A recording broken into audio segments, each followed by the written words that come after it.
Hello, everyone. Today, we will dive into the shifting political landscape that is actually ongoing right now in Europe, but also in the West as a whole, both internally and how it will also impact its foreign policy for the years ahead, between the recent EU elections that clearly show the historic shift to the right all across the continent, and then led to several internal impacts in several European countries. President Macron had dissolved his own parliament. The first round of that election, the legislative elections, took place yesterday, where we saw again a historic shift to the right in France as well. The identity of the parliament is yet to be determined because there's a second round. We'll get to that a little bit later.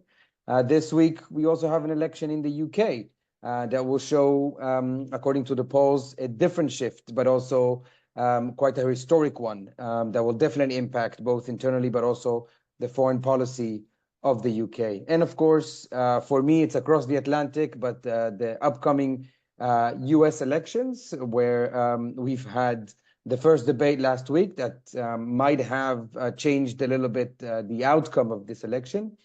But all of that together will have an impact on the Western world as a whole, but also towards its foreign policy with the Middle East, whether it's regarding the war in Israel, but also regarding the threat of Iran and also Russia in Europe.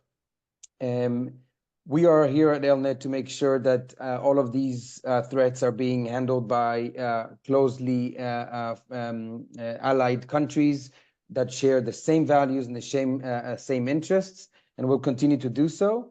But to unravel a little bit more about how these trends and political shifts in Europe are happening right now, we are honored to have with us today Dr. Ken Weinstein, the President Emeritus and Japan Chair of the Hudson Institute.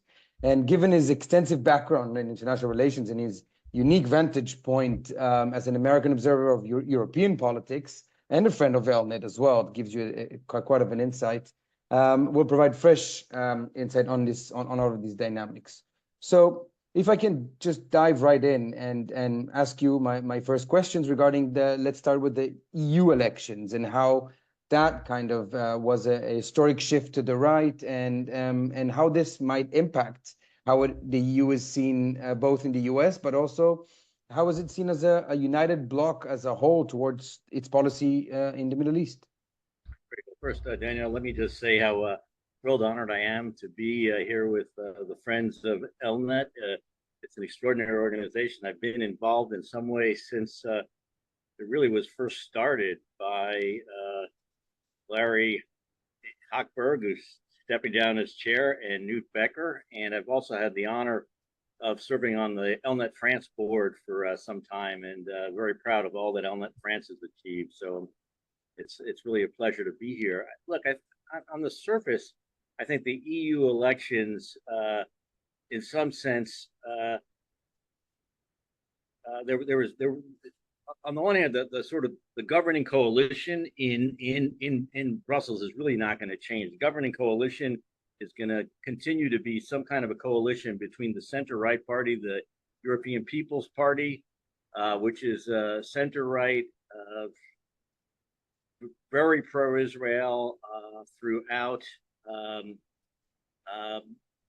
the Socialists and Democrats, who are less friendly to Israel than the European People's Party, and the Renew Party, which is the liberals, the market-oriented party. And those three parties are going to have 56% of the 720 seats in the parliament. They're sort of in between the coalition. The Renew Party gained the EPP gained 8 seats, the other seats, the other parties lost seats. But the really big earthquake was the fact that in France, the National Rally, formerly the National Front, the party led by Marine Le Pen, got 31.5% of the vote. More than double what President Macron's party received in the election. And that was, European elections can often be elections that really don't matter to various constituents. They're oftentimes used as an opportunity less to vote on than to file complaints about your own national governments, but the fact that the National Front got 31.5% of the vote, double what Macron's party received, led to Macron's decision, which he did not check with any but his top 4 advisors, to call a snap parliamentary election in France, which stunned observers, was an incredibly risky maneuver. And we saw the results of that election, which we'll talk about shortly. But secondly, the AfD, the Alliance for Deutschland, received 16.2% of the vote. It finished ahead of the Social Democrats in Germany. It carried the former East German Länder, the parliamentary states in East Germany. It finished second to the CDU party in Germany, but that was a sign of a real lurch to the right. And we can talk about the differences between the National Rally and the AfD moving forward. One of the strongest leader in Western Europe now is Giorgia Meloni, the Italian prime minister. Her party, the Brothers of Italy, received 28.5%, which was the largest amount, particularly given that she is the incumbent ruling party. She is not in the EPP grouping. She is in the European Conservatives and Reformers grouping. There was at some point a hope that the ECR might join with the EPP to form a new kind of coalition in Brussels, but in the end, that's not going to happen.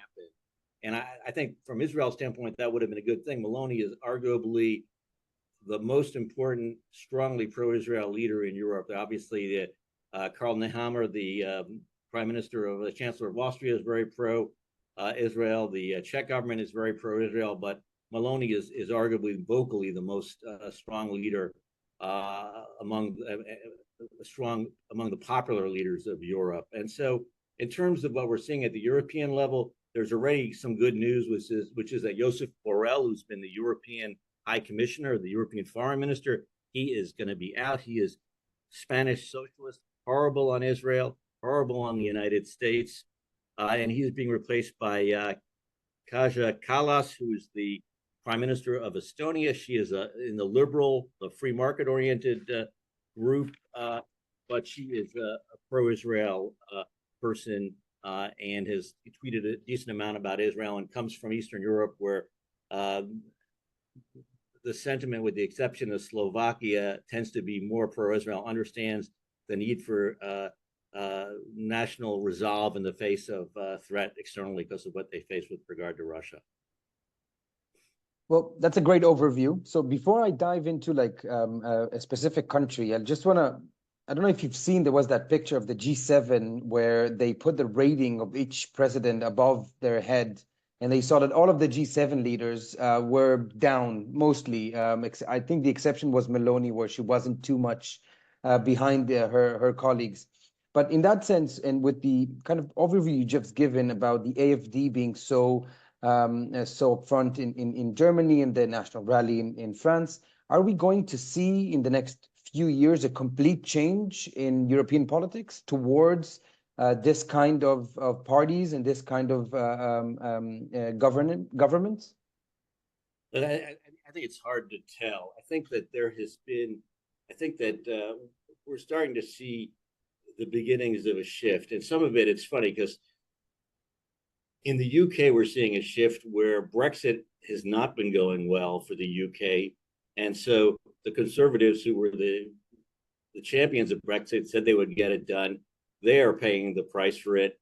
And whereas in Europe, Meloni is a Euroskeptic, as is Le Pen, and they're both doing better in popular standing. So I think, looking forward, I think that we're probably going to see a bit of a shift towards more Euroscepticism, more of a focus on national sovereignty among the right of center parties in Europe, who are facing the challenge of having to deal with their populist counterparts, and it's a real challenge. The Republicans, who are the former Gaullist party in France, have essentially disappeared from being a major party in France.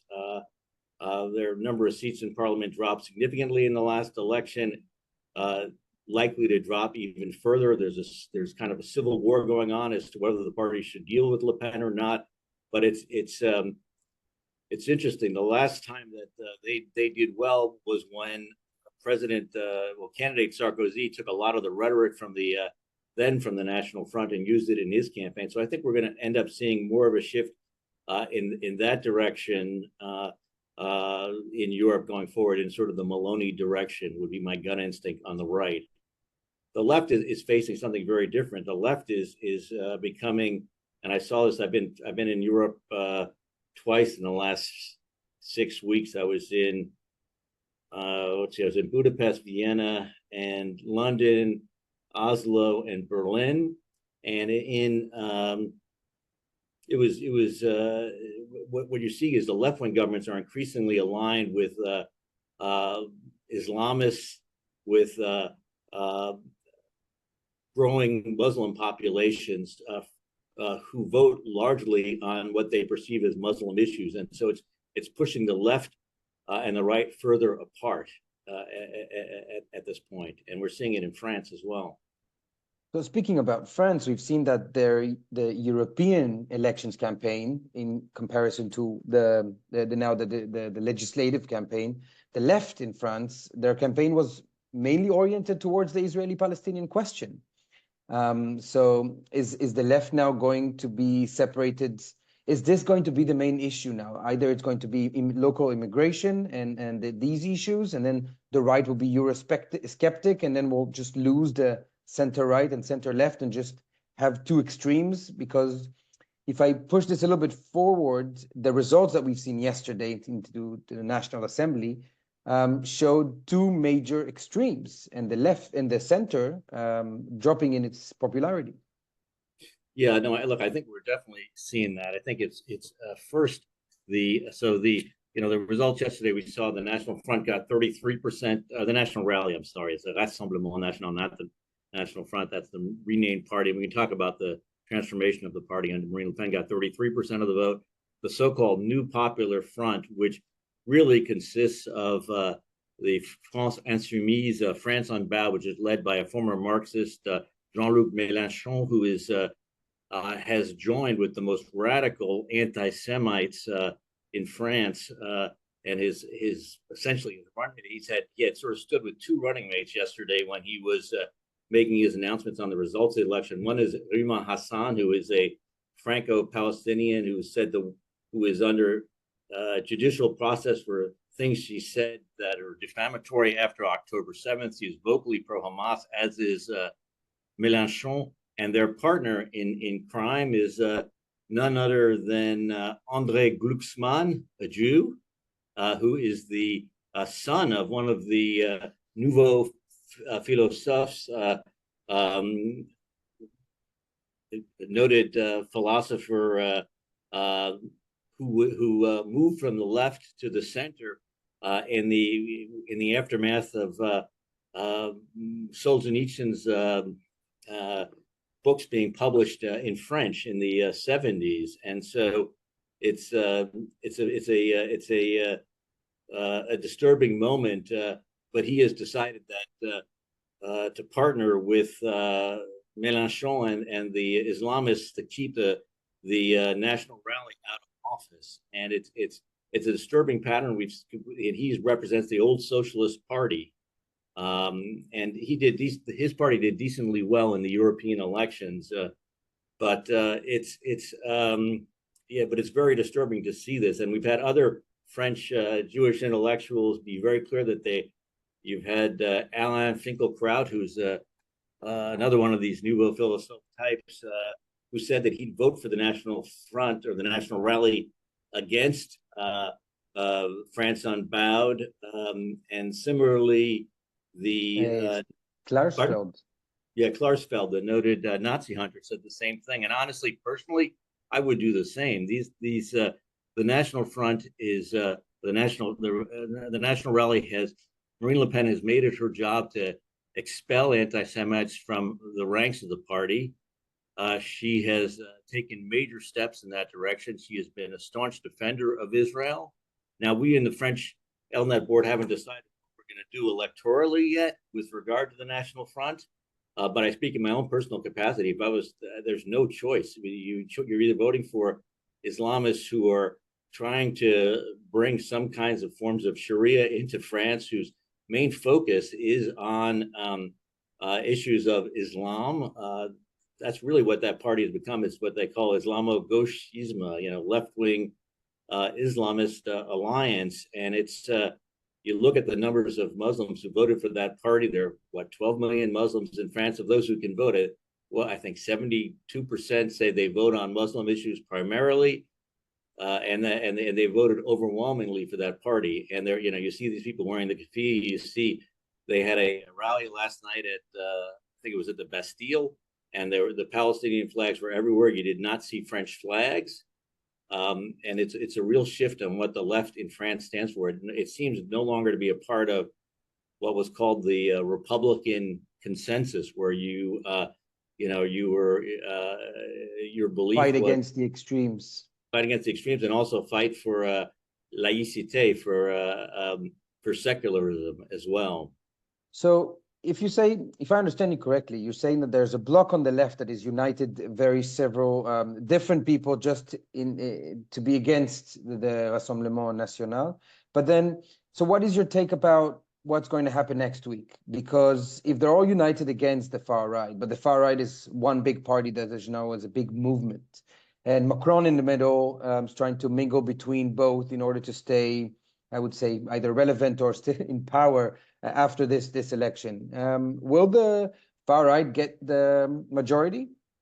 It's not clear right now. There's 577 seats you need, but there's 289 seats to have a majority. The polls this morning are saying that the National Front will get somewhere could range from 230 to somewhere close to the majority that it needs. Part of the challenge this time, normally when you have, in the French elections, that's 2 rounds, you need to get 50% of the vote. And there are a number of people who were elected after the first round with 50% of the vote. I should say our old friend, my former Hudson colleague, Benjamin Haddad, who represents the 16th arrondissement in Paris, and got 48% of the vote yesterday. So he will almost certainly be elected in the second round. He's in Macron's party. And so there are a number of cases like that it's pretty clear who will win. But there's some places now where it's going to be a triangular race where a number of parties will stay in. You need to qualify the second round. You need 12.5% of the vote. And so there'll be a number of places where in some places people from Macron's party will stay in to prevent the National Front from winning. In some places they will drop out to help the France Insoumise one. And this is one of the things Macron has sort of declared, that we need to do everything to stop the National Front, or the National Rally. And it is, whereas there are some who are saying neither the National Rally nor the New Popular Front. And so we really won't know until election day next week. But as of now, if I had to guess, I would say we're likely to have a kind of hung parliament in which the National Front will come close, but not have enough votes to have a governing majority. The Républicains, the Republicans, the former Gaullist party, which was the party of Chirac and Sarkozy, some members of that party want to join in a coalition with Le Pen to form a parliamentary majority. The party led by Eric Zemmour is joining that parliamentary majority, or join that parliamentary grouping as well. So they might have enough for a majority. I think what Macron wants is chaos. He wants to have the left and the right fighting. It's a very cynical bet. He wants to have the extreme left fighting against the right. He wants to have show that neither can govern the country, in the hopes that somehow his movement can go on. Right now, there's no natural leader for Macron's movement, which is very personal. Macron, I should say, was always an elite figure. He'd had very little genuine popular support when he was elected president. Normally, when French presidents are elected, when Sarkozy was elected in 2007, there was a huge rally for him at Place de la République. When Hollande won in 2012, there was a huge rally at the Bastille. When Macron won, there was not a huge rally. He was really an elite figure. And when he won re-election, similarly, and he's always had a very poor sense of popular judgment. He imposed massive gas taxes that led then to the Gilets jaunes fight against him.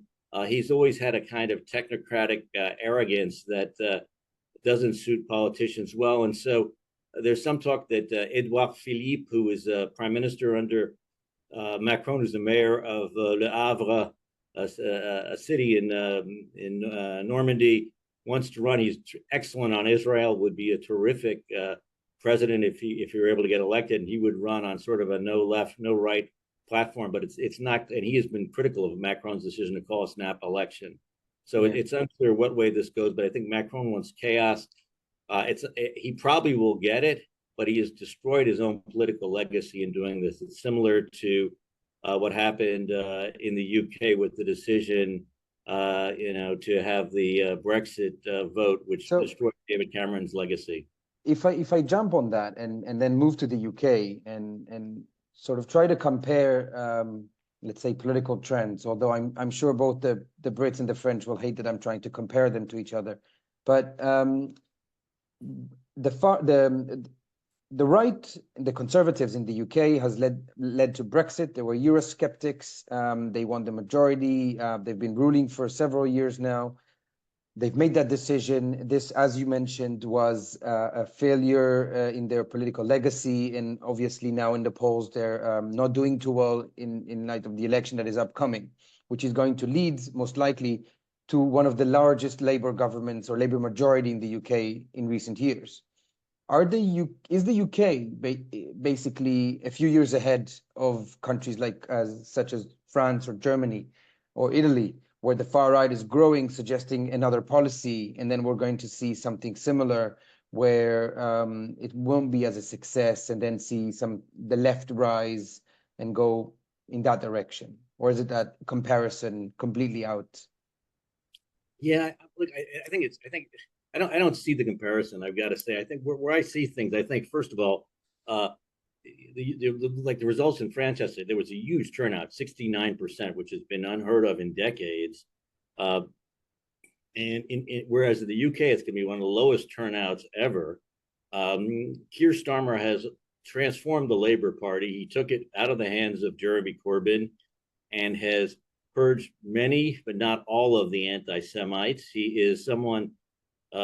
He was a lawyer by training who later got into politics. He has been strong on the anti-Semitism issue, in part because his wife is Jewish. There was a profile recently in the Sunday Times talked about, and his wife and his kids have avoided publicity. They don't want to show the kids' faces during the campaign. His wife is Jewish. They do Shabbat dinner. The kids go to synagogue regularly. But I'd say, like our friend Manuel Valls, the former French prime minister, I don't think Starmer's dedication to Israel is as deep as Manuel Valls' was, who was a similar situation with the Jewish wife. I'd say the following: that he's against anti-Semitism. He has tried to bring Labor back towards the center.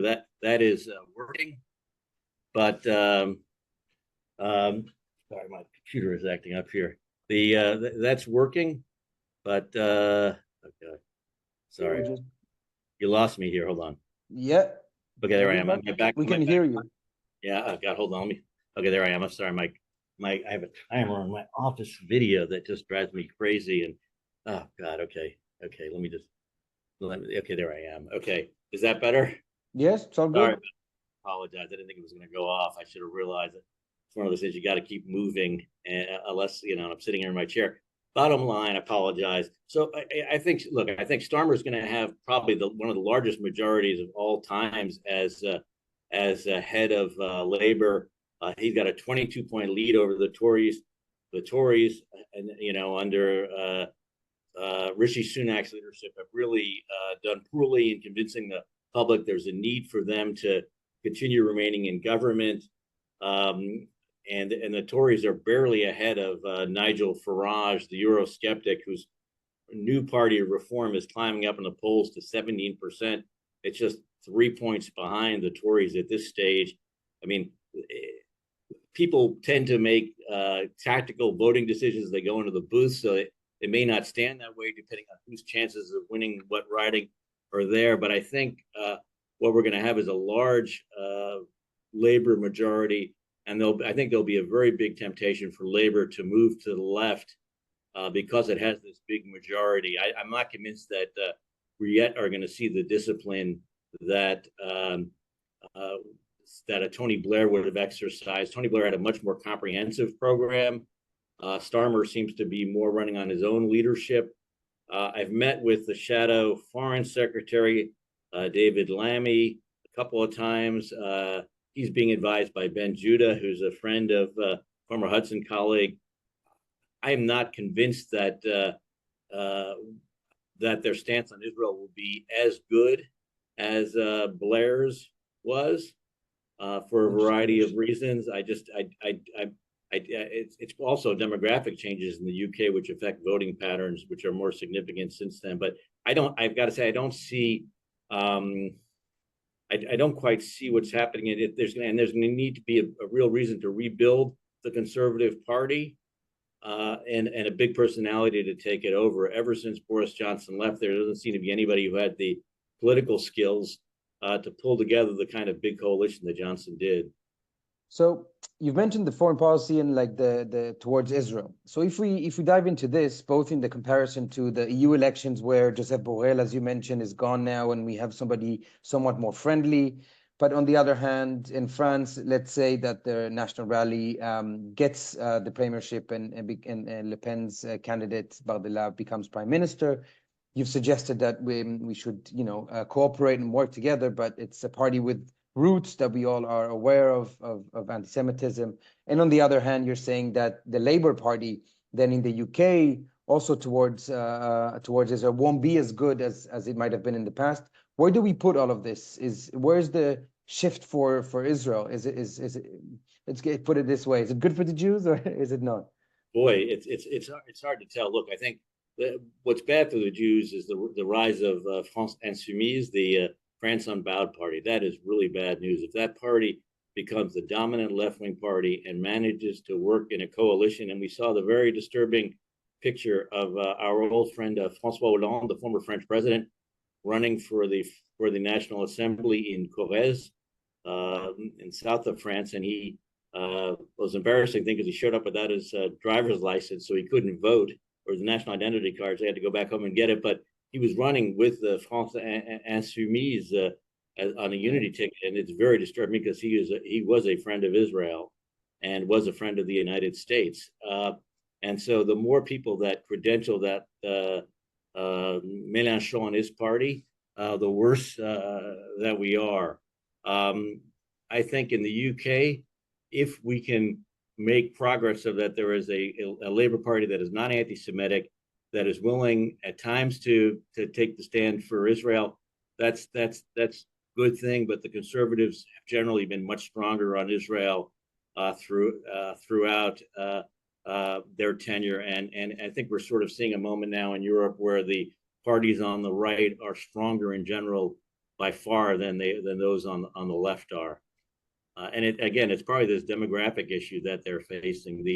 In Norway, where I was, and I briefed the prime minister and the foreign minister a couple of weeks ago in Oslo, the government recognized the so-called state of Palestine. It was for domestic policy reasons. It wasn't for geopolitical reasons. And so I think we need to make sure that does not happen in the UK. Regarding Norway, I'm happy to mention that it was last week that Elnet has brought the Middle Eastern Special Envoy of the Norwegian government to Be'eri, to the south, to see for themselves what would happen, and we've heard similar feedback somewhat. You've mentioned the US, so to steer all of that pot of political changes, yeah, how does it being seen across the Atlantic from Europe? We have an election that is coming up. In the US, obviously, different types of candidates, I would say the least, especially after the debate the other day. But in matters of the foreign policy, especially towards Israel, but also towards the Middle East as a whole, we've seen recently the EU and the E3 in particular having a stronger stance against Iran than the United States. Will that change? Where is this going? let me begin with the Iran question. It's very funny. So 2020, when Vice President Biden was running for president, his advisors, who include Tony Blinken, Jake Sullivan, and others, went around Washington telling everyone, including my colleagues at Hudson Institute, which at that point I headed, that they learned their lessons from the Iran deal, that they were not going to go back in to make the same kinds of mistakes that the Obama administration did, that there was a need to do more to stop Iran on the regional side. There was a need to do more to stop Iran on the missile program. And in the end, we saw they followed the exact same policy to the letter that the Obama administration did, which was they were trying to court Iran from the beginning. They did not maintain the sanctions on oil sold in the open market. And partly they were trying to keep gas prices low after the Ukraine was invaded by Russia. But it was, we literally saw every single attempt to try to court Iran, to bring Iran back into the Iran deal, removing the sanctions on the Houthis, pressuring the Saudis in unthinkable ways. And it's just been a colossal failure, ending up with October 7th. And what's been interesting is that the European leaders, including hiring Rob Malley, who was key to the, and Wendy Sherman as Deputy Secretary of State, who both of them were key to the disastrous Iran deal the first time. But what's interesting now was that the Europeans were harder line on Iran. First, they saw that Iran has been building these Shahed drones for use on European soil with the Russians. And they saw that Iran was literally killing Europeans. And secondly, they saw that the Iranians were moving forward with their nuclear program, and the EU, the EP3 countries, after the IAEA reported that Iran was continuing its nuclear escalations, they issued a statement denouncing Iran and saying that Iran was hollowing out the JCPOA by allowing dozens of advanced centrifuges at Natanz and installing other centrifuges at Fordo and Natanz. And it's funny, the United States did not want to first take action and to criticize Iran, but it was only after the specter that the EU3 countries were going to wanted to take action in Vienna that the United States felt pressured, and eventually the U.S. now actually has sanctioned some Iran-linked entities, which was a major step forward. But it's this government has been unbelievable. The U.S. government has been unbelievably weak on Iran and incredibly disappointing. They've announced now sanctions on 3 UAE-based companies linked to Iran's petroleum and petrochemical trades, but they could go a lot further on this, and it's just it's been utterly disappointing. But and we're sort of back in the situation we were with regard to Iran going into the JCPOA. You'll remember that it was Thanksgiving of 2015 when Secretary Kerry announced that he had been doing one-on-one meetings with the Iranians and that they were close to a deal. And at that point, it was then French Foreign Minister Laurent Fabius, who was a left-winger, who was vocally critical of what Kerry had done and what the Obama administration did. But eventually, though, speaking to friends in the French government, speaking to friends in the UK government at the time, they were not happy with what the Obama administration did, but they felt they had to go along with it because they really had no choice.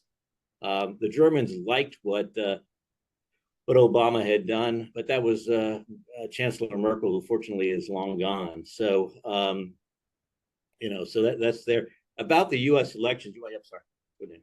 No. So I'm going to jump on that, but exactly that was my next question regarding that. So from what you're describing, the Europeans right now sort of have a lead on the policy towards Iran and pulling the U.S. with them. Is that going to change if there's a change of administration in the U.S.? I think we will see, if the Trump administration comes back in, we will see a return to the policies the Trump administration did. Donald Trump understands deterrence. I mean, he was a real estate guy. He understands walking away from a deal. He understands putting pressure on people. And I think we're going to see a return to the maximum pressure campaign on Iran. The former president talked about it in the debate the other night. We'll see a return to much tougher sanctions, cutting off funding for Iran, obviously deepening the work that was the work of the Abraham Accords, which brought Israel into having diplomatic relations with the UAE, with Morocco, with Bahrain, and also bringing Israel into CENTCOM, which put Israel in the same military alliance with our Sunni Arab allies. And so I think, which was critical, incidentally, to the extraordinary effort to stop the Iranian attack on Israel on April 15th, I think it was. The night between 14 and 15. 15, but, yeah. So if I do the triangle now between Europe, Israel, and the United States, if we have parties such as Meloni's or Le Pen's, or in contrast, the left, the Labour Party in the UK, with the Trump administration coming in, how is that kind of dynamic going to change towards Israel? Obviously, we haven't touched too much about it, but there's somewhat of a war happening around where I'm at. How is that going to evolve? Look, I think I think we're going to see a return to the Trump policies of the first term, which is our government will take names and numbers of those who are not good to Israel. That means you choose to recognize a Palestinian state, you're going to pay a price in U.S. By UN diplomats. We'll have someone at the UN who will follow what Nikki Haley did. We're going to take numbers. We're going to remember these things.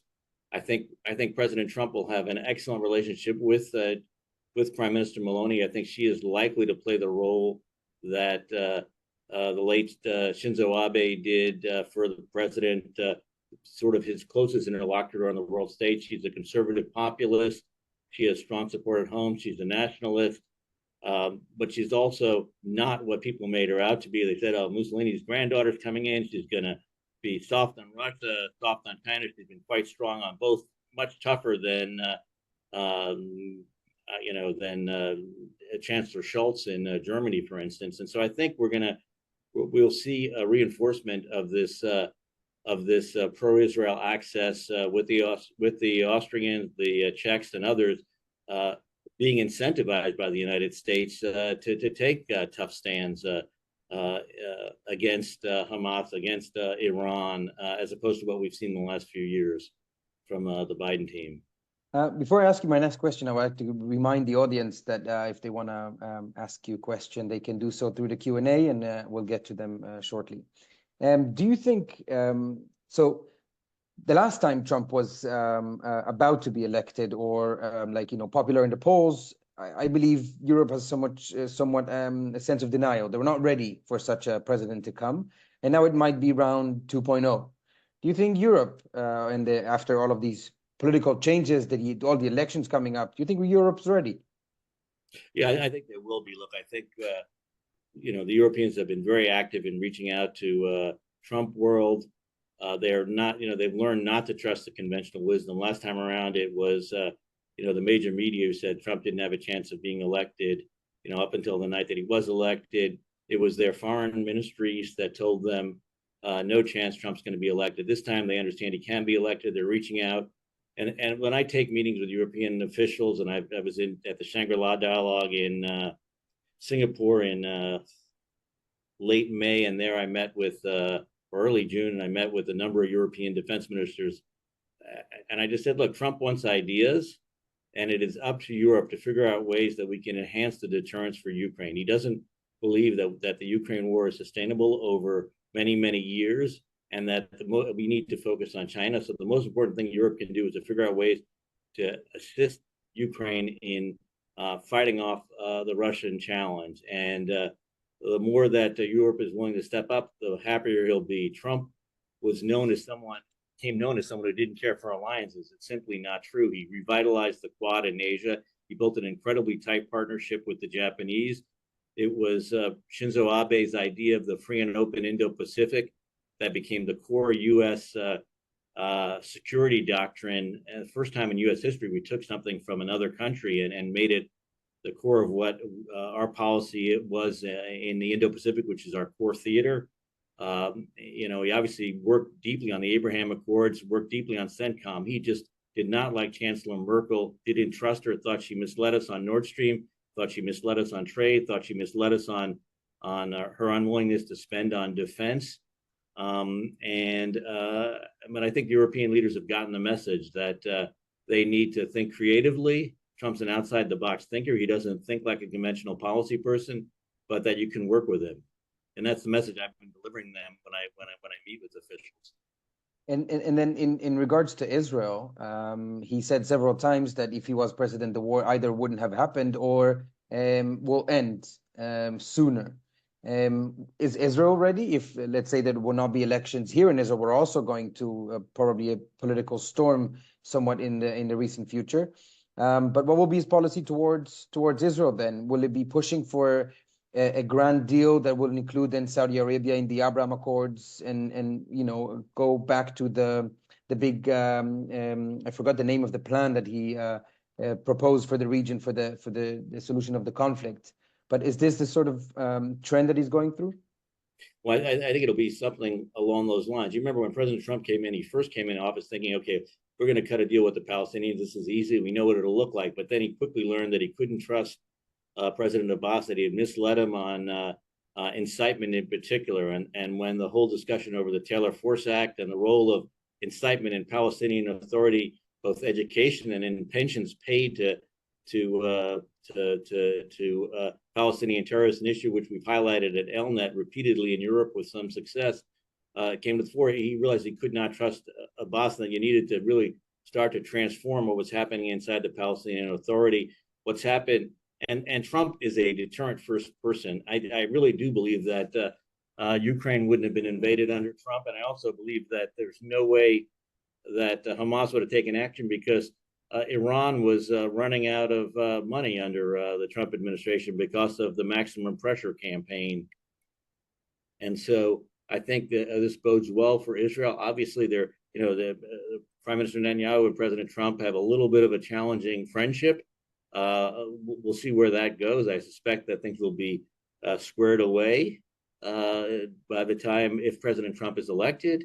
But and I think you're going to have a team that's going to be deeply and intrinsically pro-Israel. We're not going to see any of these, the kinds of people we've seen in the Biden administration who have been critical of Israel at key positions at the National Security Council or elsewhere. Those people will be looking for new jobs, thankfully.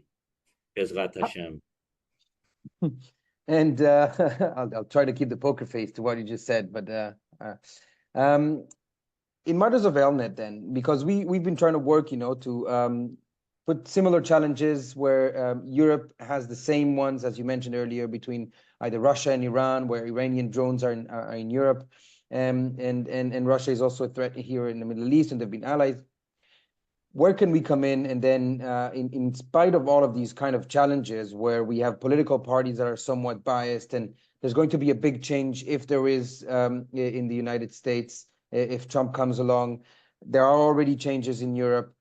Where are we going? How can we strengthen the relations between Israel and Europe in that aspect? Look, I think it's critical that Elnet continue doing what you do so well, what we do so well, which is to work with elected officials to tell them what's truly going on in Israel, bringing them to Israel, letting them see what's going on, and bringing people from all sorts of political stripes. I think it's been particularly amazing when you bring people from the European left who have an idea have some crazy idea of Israel, of a bunch of guys with beards beating up Arabs, and then they get to Israel and they see that almost half of the positions in Israel are Arabs, that the Arabs are integrated, they're in the parliament, they're in they're major business leaders, they're major labor leaders, they're major university professors. This first simply showing what Israel is about is a good thing because it puts an end to the disinformation that is out there and the active campaigns of disinformation, particularly led by the Qataris, that have just dominated perceptions of Israel and the Iranians as well. That has to end. So it's, let me just praise the book that Elnet Germany did, which I picked up when I saw Karsten Ovens in Berlin a couple of weeks ago. 100 key questions and answers on Jewish life in Israel in German, which I look forward to reading. And it's these kinds of activities that let people first give them a sense of what's going on the ground. Secondly, it's a matter of playing a kind of a bridge between the United States, between Europe, Israel, and the United States. And there are things that Europe and Israel can do, for example, on the EP3 question that bolsters some things that if Trump comes in, that he would want to do. And it also serves as a brake on some of the radical policies that the Biden administration may put in as well if there's a second term. And remember, second terms, we saw where President Obama went in his second term, and it was the Iran deal, it was relations with Cuba, it was things that he didn't campaign on when he ran for re-election. And so and I think you're going to see greater power if Biden is reelected with his vice president, Kamala Harris, who was the one who stated that Israel couldn't evacuate Rafah. She studied the map. She's been the one sent to deal with the left-wing student groups. And so it's bolstering as Europe moves to the right. It's important to, and the right stands firmly with Israel. It's important to bolster those ties so that the American leaders hear things differently than they hear from the left-wing activists in the United States and the college campuses. But it's also important that Israel stand with Europe because, so much of the world was dismissive of President Trump in his first term. And you remember the picture of the German diplomats laughing when President Trump spoke at the UN and said that Nord Stream is making you dependent on Russia. They laughed in his face when he was dead right.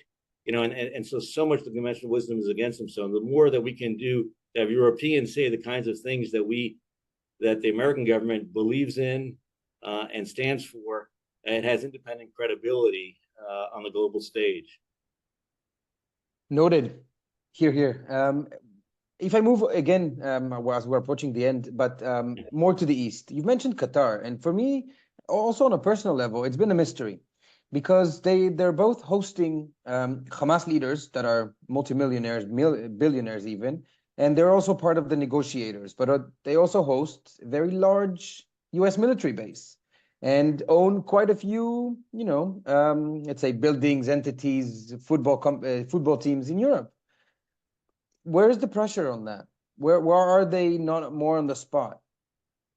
Unfortunately, there is no pressure. The Qataris have seeded an incredible campaign that includes bribery of key members of the European Parliament, as we've seen. One U.S. senator, we've seen, currently on trial.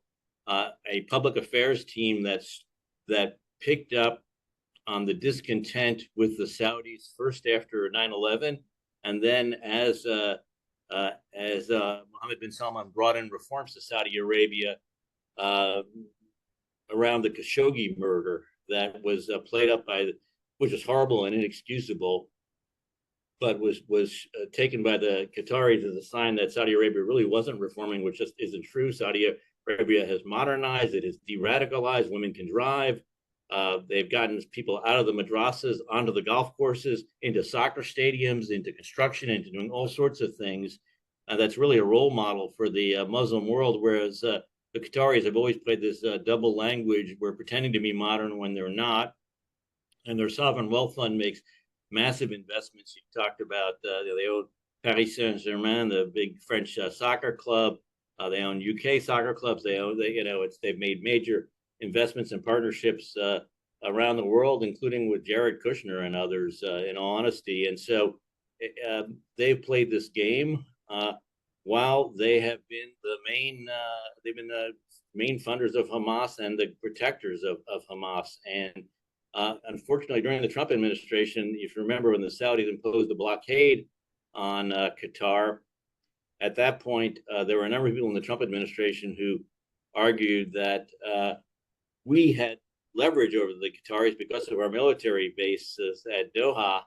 But in the end, then Secretary of Defense Mattis rejected the idea that we could use our own military bases as leverage over the Qataris to get them to change their behavior. Now, the Qataris they hired a whole bunch of Washington consultants who told them to dial down X, Y, and Z to be more transparent in their funding. But these are all baby steps compared to what really needs to be done. And so I think it's important that they be exposed as the funder of terror, houser of Hamas,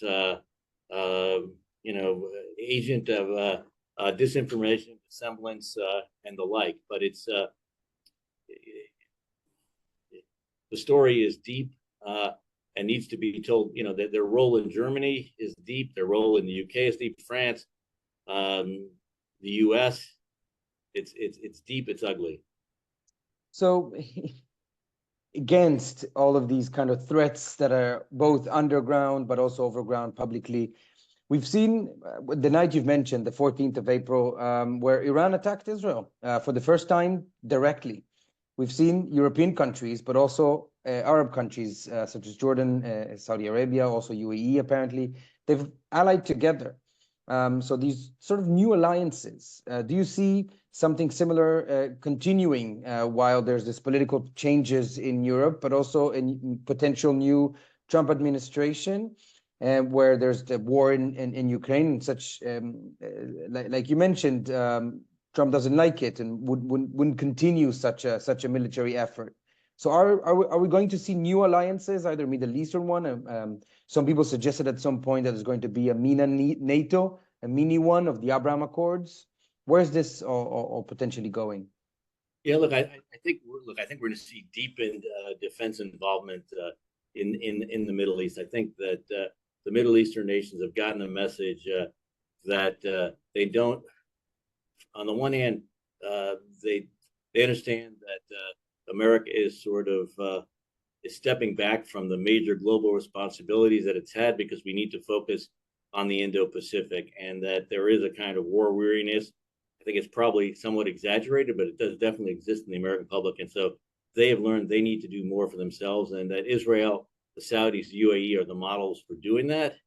I wish the UAE would do less of that with the Chinese, obviously, and that they would, and the Saudis as well. But there was a sense that they felt they were pushed by the Biden administration, and also at first by the Trump administration's unwillingness to take action after the Saudi oil pipeline had been bombed.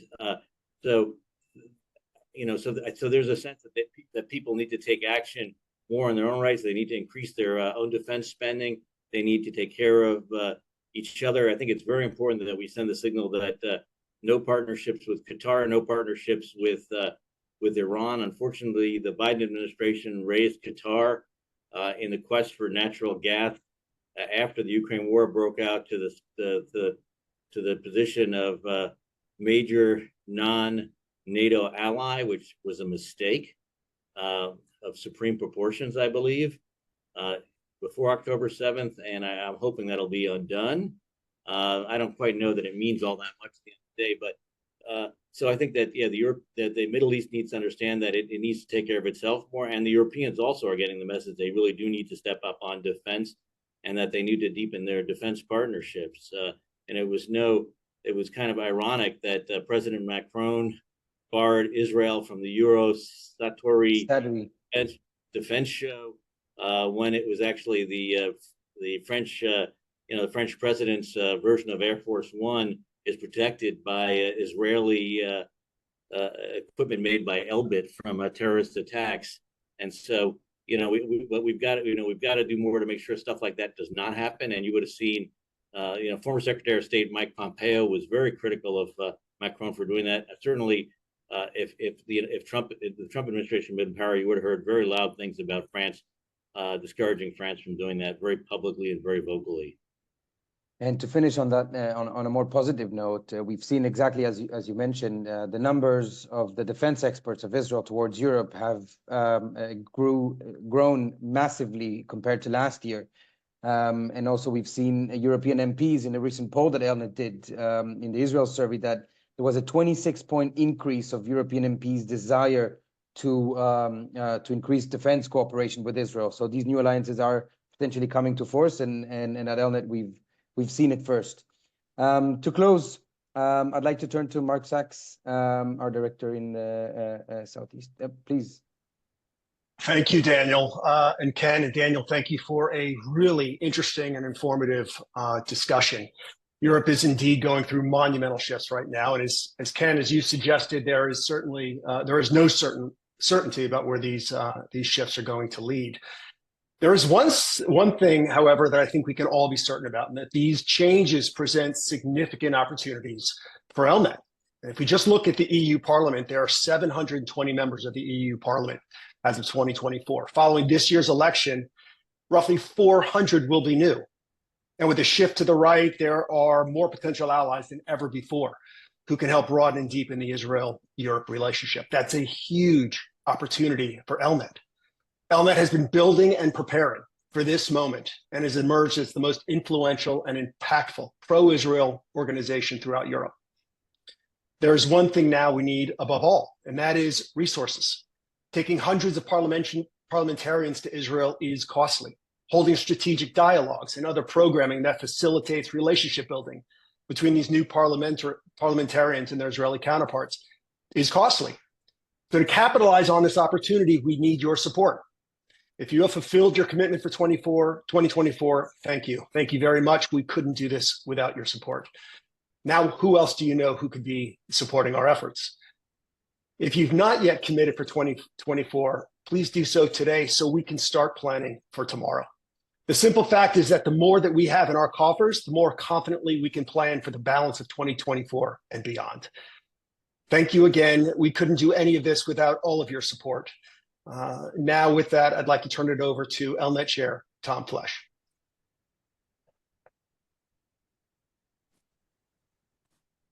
Thank you. Thank you, Mark. Mark, you said and summarized exactly where we are, how important our work is, how important our donors' support is. I just wanted to mention you can make a donation at any time on our website. But what I wanted to really say to you right now is that we miss one of our most active board members, Ken Ruby. He was a regular on the Monday morning briefings. He recently passed away, for those of you who did not know, but he has been a supporter of Elnet from the beginning and a major donor throughout all time.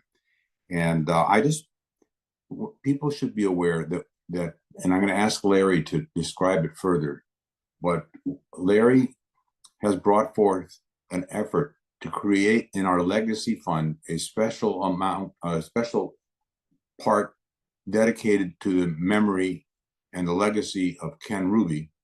And our goal is to raise, well, Larry, I want you to please, if you don't mind, if you can talk more in detail. You are the author, you are a great friend of Ken's, and Ken was a great friend of Elnet. And if you don't mind, I'd like to also say, Judy and I have contributed to the fund, and we will continue more throughout time. But Larry, if you just take it from here, please, and just talk about the fund a little bit. And to all the viewers, thank you very much, Ken. It was very insightful. We look forward to talking to you as these elections unfold. And it was very important information you gave us. So Larry. Okay, is Larry with us? David? I'm looking for Larry here on the screen. Larry, are you there? If not, I think the message is loud and clear.